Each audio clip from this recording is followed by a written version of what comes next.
So whenever you create a curve library, once you define this particular properties, and then once you define the plane, okay, so over here you can see that you have the skew option. Okay, so in the skew option you have this rotate plane by skew option. So you can either check on this option or you can check off this option. Okay, so if you just go to this particular plane, the default plane, and if you go to properties, you can see that currently it is checked on. Okay, so now let us try to understand what difference does it make if you check on or if you check off this particular skew option. Okay, so to understand that, let us go to this particular curve library that you have defined. Okay, so if you go to the skew on library, so in this we have checked on the skew. So if you just go to the curve library default plane, you can see that the skew is checked on. Okay, and if you go to this particular plane, the skew is checked on. Okay, so this is a basic curve library with a default path, and then you have assigned this cross section onto this default path. Okay, and next we have another library in which you have the skew is turned off. So over here you have checked off the skew option, okay, in the start and the end. Okay, so there is no skew option in this particular library. And now we have defined two layouts. Okay, so now let us go to the properties of the layout.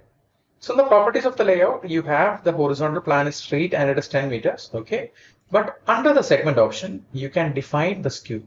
So in this case, we have defined a skew of 30 degrees at the start and the end. Okay, so you have a skew which is along this direction at the starting and at the end.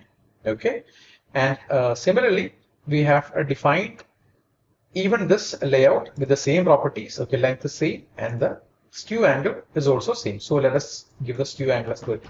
Okay, so now you have skew angle that is same for both the layouts. Okay, so now let us try to assign the two libraries onto both of these layouts. So first let us go to curve assign. Okay, and let us assign the skew on library onto this layout. Okay, and let's click on add button. Next, let us assign the skew off library onto this layout, and let's click on apply button. Okay, and now if you go to the top view, you can see that in the library where we had checked on the skew, the starting face of that particular library is aligned along the skew. So over here we have a skew of 30 degrees. So the starting face and the end face, both of this got aligned to the 30 degree skew value. Okay, and when it comes to the library where we had checked off the skew, you can see that the skew did not get applied. Even though this layout has got a skew angle of 30 degrees, this particular curve library did not apply that change. Okay, so this is the basic difference between the skew off and skew on.